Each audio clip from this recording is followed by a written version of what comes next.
Hi, everybody. Welcome. Thank you for joining us. My name is Tiffany Mercer, and I'm the founder of Tiffany Mercer Personal Training. I've been a personal trainer and nutrition coach for over 14 years.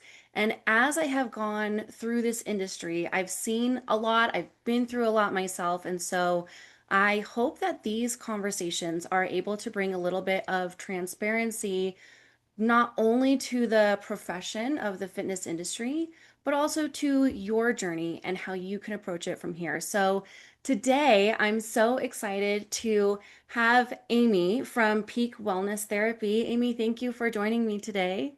Thanks for having me, Tiffany. I'm happy to be here. Yeah, of course. And so, Amy, you work specifically with people with eating disorders, correct? That's right. Mhm. Yes.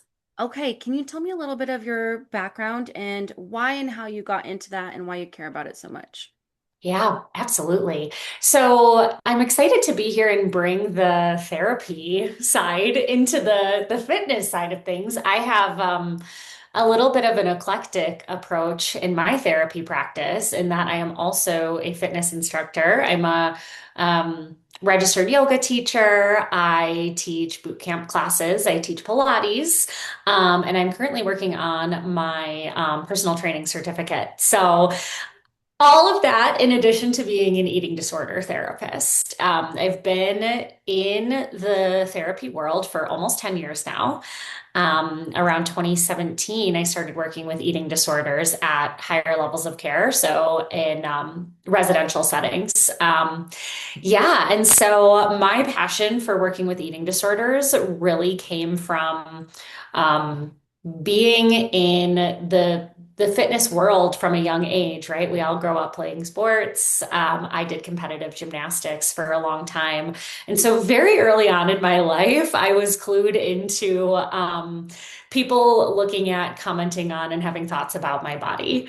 And I think that as women, especially, I think we all have that memory or that experience of that first time that somebody made a comment about our bodies, or that first time that we were kind of clued into our bodies through the lens of somebody else's perception, right? And so I got into this work because I know how prevalent eating disorders are in our society, but also, even if people don't have a diagnosed eating disorder, we all have thoughts about our bodies.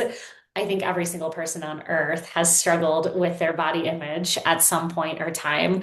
And so, yeah, I really found my passion in finding the place that both eating disorder recovery and fitness can coexist, right? So I believe that we can love our bodies at every shape and size without having to restrict movement, particularly movement that we love and enjoy, and that makes us feel good. So that's a little bit about me and my approach. Yeah, and all of those things that you were mentioning are big reasons why I actually reached out to you to have this conversation was because in my experience in the past, it was almost this like it needed to be so separate that we Yes. couldn't be doing fitness and recovering at the same time. And Hmm. your approach, and I love this, is that actually it can be done together and that it doesn't have to be Yes. something really that we fear or that has to control us so much. Yes, absolutely. And of course, as always, when I talk about this stuff, I will add on the caveat that I think it is vital, and I think you agree, Tiffany, that there is a medical and scientific component to eating disorder recovery, right? And so it is very important that I am working with either a dietitian or some sort of medical professional that can make sure that labs are stable and that exercise is safe, right? So, first and foremost, we check in with that. Beyond that, though, I think a lot of eating disorder recovery messaging can really vilify movement. And I've seen this in treatment centers where we have to sit down and almost we have to be sedentary. And yes, I think that we move really quickly and that there is a definitely compulsive component to exercise that can happen with an eating disorder, of course. But eating disorders tend to make things black and white. And so I think when we make movement black and white as well, that you are either moving compulsively or you are not moving at all, we really do a disservice to ourselves and we cut out everything that movement does for us, Hmm. the good and the bad. But we lose all the good when we totally restrict movement. Right. And tell me if you agree with this. I think that you will, that when we go to any type of recovery, whether it's this or something else, sometimes people, the knee-jerk reaction seems to be to remove ourselves and almost like become like a monk. Whereas if we're just never around the trigger, then everything is Yes. okay. But that Yes. that can make life so small, and that's really not Right. the goal of what you're helping people do. Exactly. I completely agree. Yeah. And I think that the messaging, whether intentional or not, that people in recovery have received is that if I'm having urges to move, this is an agent of my eating disorder, right? And I think that as humans, we are hardwired to want to move our bodies and to need to move our bodies. Yeah. And by totally restricting movement, we cut out a really big piece of intuition and mind body connection, right? And so I'm really passionate about, and this is really challenging, but sifting through what part of movement is compulsive and fueled by the eating disorder, and what kind of movement is joyful and genuinely just feels good in our bodies. Yes, yes, absolutely. And having been in my side of the story where most of what I'm doing with people is movement and seeing there are more and more studies coming out showing us how beneficial that can be for on Yes. all kinds of levels. But kind of what caught my ear and I wanted to dive into a little bit deeper is the idea that the eating disorder can make things either black or white. And Mhm. how you were saying that we don't have to be diagnosed with anything to have picked up some of these little things. So this can be applicable probably to anyone who has been on a fitness journey at all or a Yeah. transformation journey at all. So that black and white, how does that tend to show up? Like if Yeah. someone from my side is working with a client, how Mhm. might we kind of notice that showing up and how might the individual notice too? That's such a good question. I think where I really see black and white thinking coming into play most is when we get really tied to numbers and rigidity of any kind, right? And so I see this with numbers and I see this with the inability to take a rest day. And I'm sure you see this all the time when you're working with somebody who is really motivated and really excited to do the work. Great. But when you prescribe them one, either a rest day, an active recovery, or I wonder if you've seen this too, even within the workout, taking a rest between Mhm. reps, right? So I see that black and white thinking a lot where people want to keep moving. They do not want to rest on that day off. They think like, oh my gosh, if my body stops moving, I will lose out on any fitness that I've made, right? I will start going backwards. And so I think that the value of rest can really be lost on people. Mhm. And then also the numbers component, the rigidity component of, have to hit X amount of steps in one day. And if I take 9,999 steps, I have to get up and do that 10,000 step or else none of those 9,999 they didn't mean anything, right? And so it's when rigidity becomes primary and Mhm. we lose the ability to check in with our bodies and say, hey, you know what? Today's actually a day where I really just need to take a rest and get back to it tomorrow. Yeah, yeah. And it gives some kind of, I hope, relief to a lot of people watching or listening. The fitness industry itself has perpetuated this idea of needing to eat less and move more, and Mhm. almost assigning a morality to that. Like you are Yes. disciplined, you are. you'll be successful, and Yes. attaching all of these concepts to that, to the degree where I've worked with Olympic athletes, I've worked with military special operations, so Mhm. people who have to be at the very tip top of their shape. Yes. And most of us walking around never have to be in this shape, but even with these extreme levels of training and fitness, they have to rest, they have to recover, or they will never see that Right. level that they're working for. Yeah, exactly. Exactly. Yeah. And that type of person, um, is the type of person who has the rigidity tendencies, perfectionism, high performance, high functioning. These are also the people who are predisposed to eating disorders, right? And so it's so tricky. Um, to work with these people who are so successful, right? And Mhm. strong and motivated, and all these amazing qualities.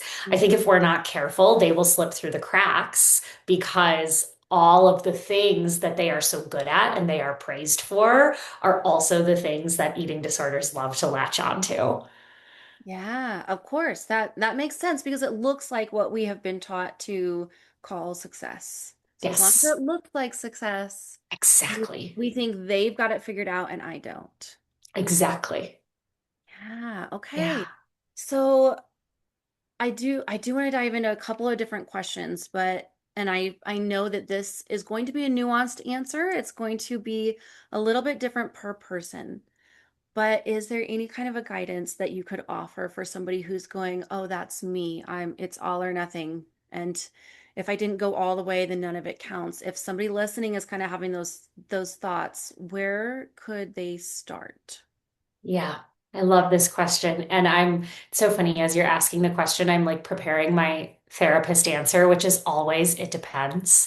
But I actually think with this, it's pretty straightforward. I always recommend working with a multidisciplinary team of a therapist, a dietitian, and working in your medical doctor. And then in our case, a fitness professional of some sort, whether it's your personal trainer, physical therapist, if that's appropriate. And I know people are probably thinking, like, oh my gosh, that is a full-time job to juggle that full multidisciplinary team.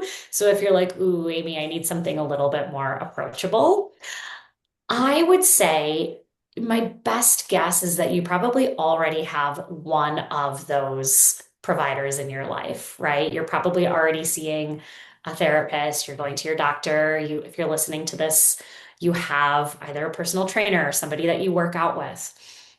I think the biggest thing that you can do to start is start talking to people and start talking to people who maybe aren't telling you cannot take a break, but confide in the people who are good at taking their rest days and fueling their exercise. So maybe start by saying, like, hey, I am noticing, gosh, like I don't know how to stop. I don't know how to rest. Like, can you maybe help encourage me to, like, can we take a walk together instead of hitting the gym on the seventh day of the week? Um, so I guess my point and what I'm getting at is when we have this mindset and these tendencies, they will flourish inside of our minds and they will continue inside of the echo chamber of our thoughts. But the moment we start talking to other people and start normalizing alternative ways of being, Mm-hmm. that's when we can start to make some changes. Yeah, yeah. And that's something that I've noticed myself as you were saying that, that I can kind of perpetuate a way of doing things until I say it out loud to Uh-huh. somebody. And then even like as it's halfway out my mouth, I'm like, oh, I know better than that. I know that's not how Right? it works. Yeah. Right? I'm sure we've all had, those of us in the fitness world, I'm sure we've all had those situations where, maybe you show up for your like sixth or seventh workout of the week and you're like, oh my gosh, this is my seventh class or seventh workout in a row. And somebody is like, oh my God, girl, what are you doing? And you're like, oh my God, what am I doing? Yeah, we want to do all the things. Right. And so, as you were talking, what I heard, whether it's like professional providers or community, what I was hearing Hmm. was surround yourself with people who are going to support the change. Yes, exactly. Yeah. Okay. Yeah. And on the professional side of it, I have definitely worked with teams the way that you're mentioning and talking about. Yeah. And there are 5,000 different ways to achieve a fitness goal. Yes. So it actually is really helpful for me as the trainer addressing the movement side of things when I do have the information from your doctor, when I do have the information from your therapist. All of these, I just Hmm. look at it as like we're collecting pieces to a puzzle and we're just Yes. arranging the pieces to figure out how do we make the picture whatever it is that we want it to be. And Yeah. that the client or the person listening to this, it gets to be their choice. Yeah. There isn't a right or a wrong body type. There isn't a right Exactly. or a wrong form of movement. It you have choice there. You have Yeah. power. And the more Exactly. people that you have on your team working together, the easier it's going to be to get to whatever picture you want to create. Exactly. Awesome. Okay. So this conversation and reaching out actually came about because I saw a specific Instagram post of yours, Amy, and we've only got a few minutes left. So maybe we can do this almost as like a rapid fire. Love it. Does that work? Okay. Okay. Because I've got 5 points that I felt like these are gold and I want people to know about these just so that we can all be aware of our own habits, our own mindset, Yeah. where we might be getting in our own way, and maybe just like one simple way that we could possibly approach it. Knowing that everyone is different, and even from your side too, there's probably more than one way to address each thing. Yeah. But this can maybe just be to get wheels turning. Does that sound good? Sure. Yeah, Okay. absolutely. All right. So your post was talking about things that you can't unsee after so long of working with people. And you've got 5 main points. So the first one that you put is eating disorders are about so much more than wanting to be skinny. It's not always Hmm. that. When people come to me and they tell me their goals, Hmm. they will sometimes call it, I just want to be healthier. Hmm. So what, if it's not always about skinny, what's it about? Ah, yeah. Eating disorders are about so much more than just what our bodies look like. So oftentimes, people with eating disorders just feel completely out of control, whether it is because of the way that they have been raised, or some sort of trauma, or some sort of instance that have happened in their life. They just feel like I cannot control anything. And so the eating disorder comes along and it serves as this mechanism that helps them feel like something in their life is under control. Right. And so sometimes it is body image focused, and that is how the eating disorder comes to be, but sometimes it's not at all. And so I really like to see the eating disorder as something for some reason that came along to support you. Right. So while we don't encourage keeping the eating disorder, I really encourage trying to get to the bottom of how did this serve you and how did it help you and how did it support you? Because Mhm. it did something for you. And we have to try to figure out how we can sort of replace that with more adaptive things. So oftentimes I really see it as a coping mechanism that just made you feel like you had something that you had a way to figure out when everything else in life just feels so unfigureoutable. Yeah. Oh, I love that. It's reaching for a version of safety. Exactly. Hmm. Yeah. Okay. So noticing that, then we now have power to find a different way to get Yeah, safe that allows us to thrive. exactly. Yeah. Love that. Okay. Point number two was that your eating disorder will tell you that you are different and the rules don't apply to Uh-huh. And that's what I was thinking about when we were talking about like 7 days of exercise, or I don't need a rest day. I hear you. all the time. my body just has a lot of energy naturally, and I don't need a rest day, right? And so there is this sort of otherness Mm, that I think oftentimes people can feel, and I don't say this in a derogatory way, but the eating disorder makes you feel superior. Like I'm mhm, different and I don't need the things that other people need. mhm, Um, but I, in my work, am a big fan of recognizing our common humanity and that noticing that we are all so much more alike than we are all different actually mm, feels like a source of safety and comfort, right? And so mm, while the eating disorder will try to tell you that you're different, and sometimes that can feel really good when you're like, I'm the best or I'm better. It's actually like really lonely at the top, right? And so mm. a big part of my treatment style is focused on connection, and I'm very relational. And so I think oftentimes when people recognize, like, yeah, you know what? I've been really lonely while othering myself. And when they realize how much they've been starved for connection, sometimes you kind of lose that desire to be different. And it feels good to be like other people. Yeah, I know for myself, I had been telling myself those same kind of stories. To know that I wasn't alone actually felt like such a relief that A it, relief. like, yes, like I Yeah. wanted to cry because of how relieved that I felt. Yeah. So, not to out anybody by name, but I will say that there are multiple of my clients that tell similar Yeah. stories.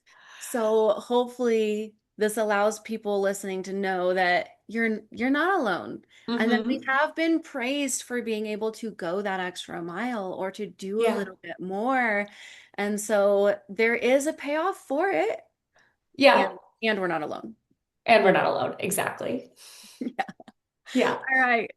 Anything else on that before we move on? No, I guess the only thing I'll add is part of my treatment style is I can be a little snarky sometimes. And I always add that it's after we've created a relationship. So I'm not just going to come in really hot if you're brand new. But one thing I love to do is if somebody's talking through it about how they are just, they feel so truly different. Sometimes I'll be like, I heard that in my last session. Oh. Person I Yeah, the last person I talked to said the same thing. Like, if you feel that way in your mind, but it's another one of those things that when you speak it out loud, Mhm. you're not the only one. Yes, yes. Which again can be such a relief because then you don't have to keep doing You don't that. have to keep finding ways to defy science or be so different. Yes, and Yeah. you can hopefully feel a little bit more free to open up to those other people too, knowing that Mhm. probably they have a version too. Yeah, exactly. Awesome. Thank you for that. Yeah. We got to have a little bit of fun with it. Right. Okay, point number three, an eating disorder screams before it dies. I love this one. So people often will tell me they will just freak out when they're going through recovery and they're like, oh my gosh, I had like really bad urges last night to engage in behaviors, or oh my gosh, I thought that I was doing so well. And then suddenly I feel like all of these things are coming up. So naturally, we take those cues to mean that we're not doing well or that we're failing, right? And really, what's happening is that the eating disorder, it wants to have all of you. It wants to convince you that you are different. It wants to convince you that it's here to support you. And Mhm. so it'll start pulling all the stops out because it's afraid of recovery. Right. And I think that this point, I have found this to be so comforting for people to understand that, oh my gosh, I'm not failing in recovery. I am just at that point where like the eating disorder just doesn't want to let me go. And I have to keep pushing through it until I've proven that I can conquer it. So I talk about the eating disorder really metaphorically and through a lot of analogies, but I see this at the point where like, you are, so it seems really graphic, but like you're killing it. And Yeah. it doesn't want to die. It's like that monster in a horror movie. And so it's trying its best to get you, and you just have to keep going until you reach the other side.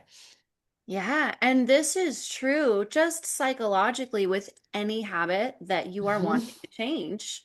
Yeah, That as we just said a few minutes ago, it's here because it serves something. yeah. And my perspective is that your body is always on your side and it has one job to keep you alive. So Hmm. if it thinks that this habit or pattern is keeping you alive, Yeah, like your survival mechanisms are kicking in, and those exactly. are so hard to override. Yep. So to have those moments of the freakouts or the breakdowns or the struggles, that's nothing wrong with you. You're not weak. This is Hmm. actually your body trying to support you. It's survival. Yeah. Exactly. Yeah. Yeah. So again, any habit that you're trying to change, it might have been a great habit for you at one point, even. It might have Hmm. worked really well for you. But if it's not what is actually allowing you to thrive at this point, then it's worth it to make it past this point. Exactly. Awesome. Okay. Yeah. Point four. I love this one. The rules are completely arbitrary. Uh-huh. And that goes right back to what I said about 9,999 steps, right? And I can talk to somebody in one session who cannot eat a certain food, right? It's like this one food is the absolute worst. I won't touch it. I'm so terrified of it. In the next session, that food might be somebody's comfort. That might be their safe food, right? I tend to speak in safe foods and fear foods. And yes, that's black and white, but not every food is a safe food or a fear food. But that's just Mhm. kind of a way to conceptualize how people frame food sometimes. But those are just some examples of some rules. Yeah. And these rules, a lot of them come from something logical, something that you saw on the internet. Um, we've all lived through the anti-carb phase, right? I think we're all still kind of shedding those wounds, but likely you saw something and you worked it into your set of beliefs. And that just became a rule, and everyone's rules are different. And when we put it all out there, usually the rules are pretty meaningless. Yeah. Yeah. And there is no one food that's always harmful to everybody. There Yes, is no one food that's always helpful to everybody.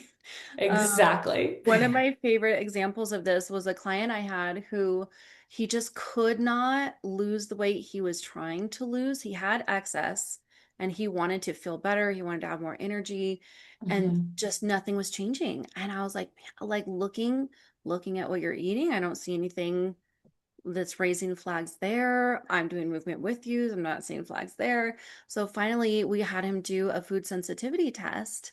And every single day, he had been eating a salad with spinach, walnuts, and blueberries, which sounds like what we would think of as good foods, Uh-huh. right?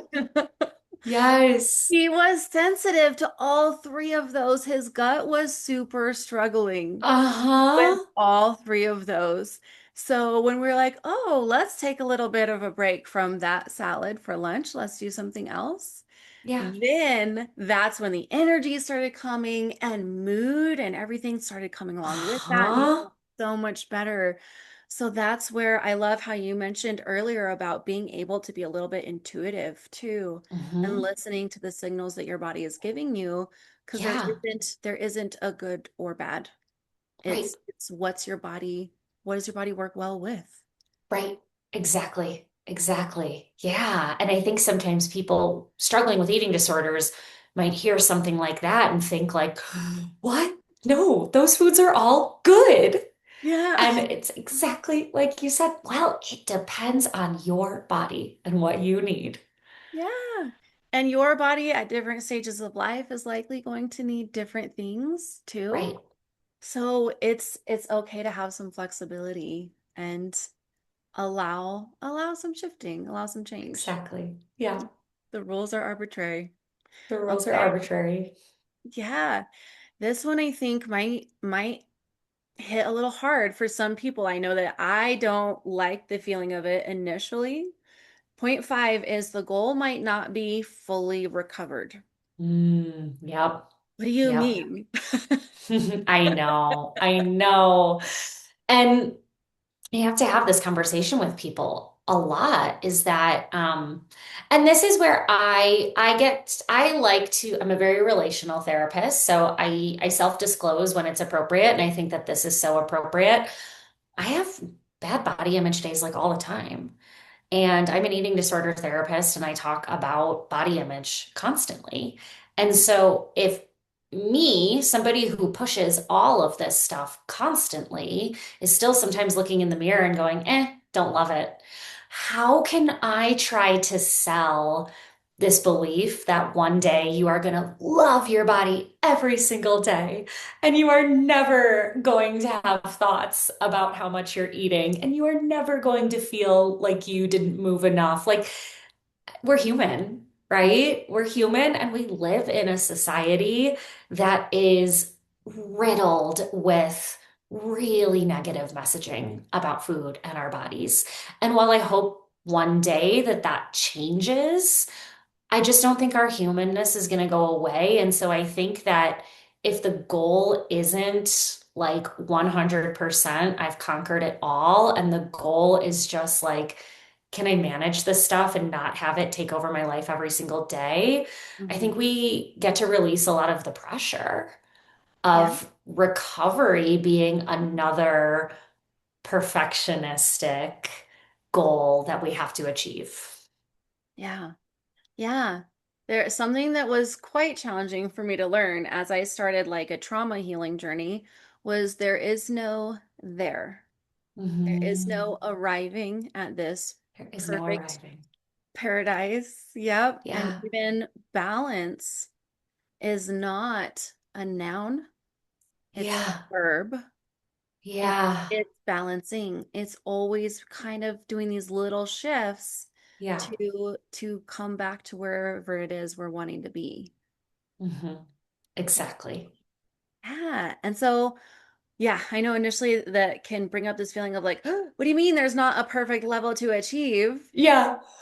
And then hopefully afterwards, I'm hoping that this brings a level of like relief and Yeah. letting it be instead of more of like this perfect destination that we're trying to get to, let it be more hmm like a road trip where you Exactly. stop at several destinations and explore, and you can take pit stops and you can decide to change directions. Exactly. This gets to be experience. Yep. Awesome. Okay. Um, Yeah. oh, sorry, I said five. There are 7 points. Oh my gosh. I can be long-winded. So can I.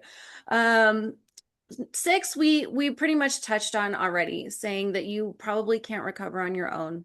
So Yep. surrounding That's yourself the with, team. yep, the professional team and your personal community as well. Exactly. All right. And then seven kind of piggybacks off of that. Who and what you surround yourself with really, really matters. And I'm going to actually read hmm this whole one because I think, again, coming from the fitness industry, that this is really important to presence. Yeah. If your fitness studio is all about the bikini body, if your boyfriend comments on the size of your clothes, these things will stick with you. Your mom may never stop calling herself fat, but it's much more tolerable to cope with if most of the people and things in your life are recovery focused. Yes. Anything you want to add to that?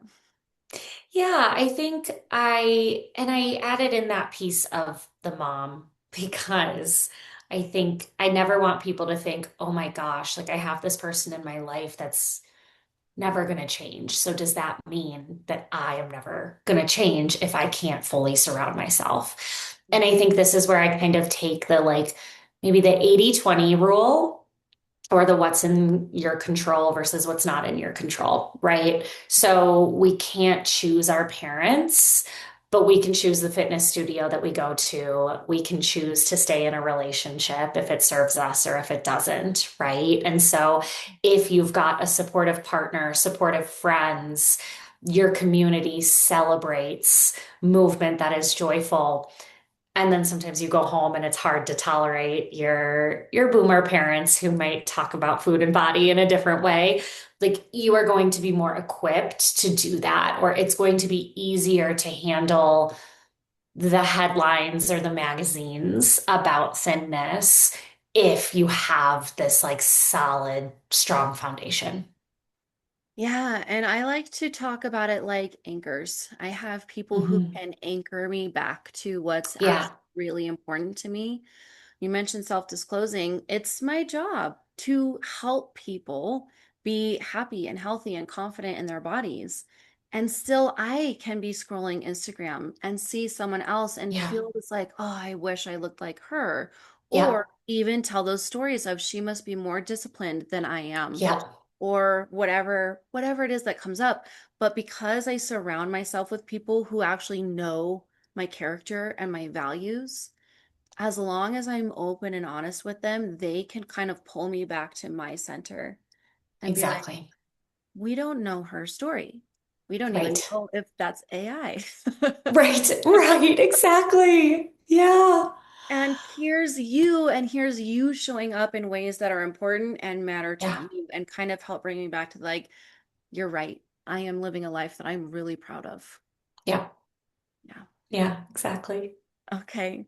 All right, Amy, thank you so much for having Of this conversation with course. me. Thank you. I appreciate you reaching out and facilitating and making this space. Of course, yes. I feel like having these conversations that tend to get buried underneath, if we pull them up, where people more can see them and feel more comfortable talking about them, that we all can heal together a little bit more since we've all got Exactly. so much in common. Yes, yes, we are more alike than we are different. Yes. Yes. Okay. Yeah. Before I let you go, Amy, anything final that you would like to add for anybody watching or listening?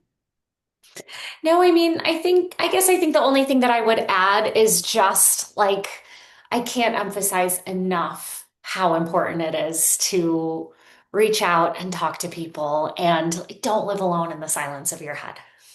Yes. Yes. The silence of your head. It can get scary there sometimes. So, Amy, Mhm. what is the best way for people to connect with you if they really enjoyed hearing this conversation and would love to like connect with you? What's Yeah. the best way to do that? Yeah, I think the best way to connect with me is just through Instagram, Peak Wellness Therapy, PEAK. I also have a website, which is just peak-wellness-therapy. So I think Instagram is just the most succinct, easiest, quickest way. I unfortunately am on it all the time, though I do try to set my boundaries. But that is the best way to connect with me in this day and age. Yeah, absolutely. And I will have both the Instagram and the website linked with Awesome. this video also so people can find that easily. Um, Great. all right. Well, Amy, thank you again. I hope this was helpful for everyone watching and listening, and we will see you all next time. Thank you so much, Tiffany. You're welcome. Bye. Bye.